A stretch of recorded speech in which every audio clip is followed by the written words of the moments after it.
Social మీడియాలో ఎవరు success అవుతారు, ఎవరు ఫెయిల్యూర్ అవుతారు అనుకునేది మనం చూసుకుంటే ఫియర్ ఆఫ్ ఫెయిల్యూర్ అది దాటితేనే మనం సక్సెస్ అవుతాం. అంటే ఇప్పుడు నేనే ఉన్నాను, కాదు మీరు ఎవరో ఒకళ్ళు ఫస్ట్ సారి కెమెరా ముందుకు వచ్చినప్పుడు మన లుక్స్ బయట వాళ్ళు బాగలేదు అంటాం కాదు, ఫస్ట్ కెమెరాని ఫేస్ చేసేటప్పుడు మనమే ఇబ్బంది పడతాం. వీడియో అప్లోడ్ చేసి 4-5 వీడియోలు, 10 వీడియోలు, 100 వీడియోలు అప్లోడ్ చేసినప్పుడు మనలో ఉన్న లోపాలు మనకు కనపడతాయి. నెక్స్ట్ మనకు వచ్చే కామెంట్స్ కానీ, విమర్శలు కానీ అవి తట్టుకోలేకే 90% బయటికి వెళ్ళిపోతారు. మిగతా ఇంకో 95% వచ్చింది అనుకోండి, వాళ్ళు పని చేస్తూ మంచి రిజల్ట్స్ రాక వెనక్కి వెళ్ళిపోతారు. కానీ ఎవరు సక్సెస్ అవుతారు అంటే ఫియర్ ఆఫ్ ఫెయిల్యూర్ని దాటాలి.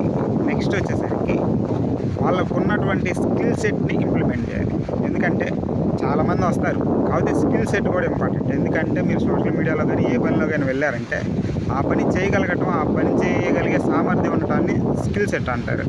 ఆ పనికి కావాల్సినటువంటి నైపుణ్యాలు మన దగ్గర ఉండాలి, ఏ రంగమైనా కానీ.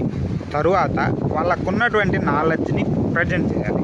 చూడడానికి బాగోపోయినా పర్లేదు, కొంతమంది ఊరికనే ఫాలో అవుతారు. ఎలా అంటే వాళ్ళకి తెలియకుండానే మాట్లాడడం వచ్చి ఉండొచ్చు వాళ్ళకి, లేకపోతే వాళ్ళు భయం లేకుండా మాట్లాడగలగడం వచ్చి ఉండొచ్చు. అలాగా ఫియర్ ఆఫ్ ఫెయిల్యూర్ దాటాలి, స్కిల్ సెట్ ఉండాలి, మీకున్న నాలెడ్జ్ని ప్రజెంట్ చేయాలి.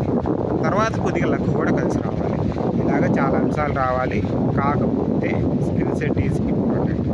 మనం మాట్లాడేది అవతల వాళ్ళకి అర్థంగా అవ్వచ్చు, అవ్వకపోవచ్చు, కానీ ముందు మనం ప్రజెంటేషన్ అనేది ఖచ్చితంగా ఇవ్వాలి. వాళ్ళు మాత్రమే సక్సెస్ అవుతారు.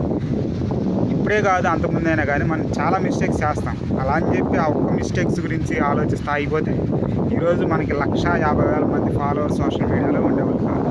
కావాలంటే నాకు పాత వీడియోస్ ఉంటాయి యూట్యూబ్లో కానీ దేంట్లో కాదు అని వెళ్ళి చూడండి, అసలు సేమ్ ఆగు. అలాగని ఆపేసి ఉంటే ఇంత దూరం వచ్చే వాళ్ళం కాదు కదా.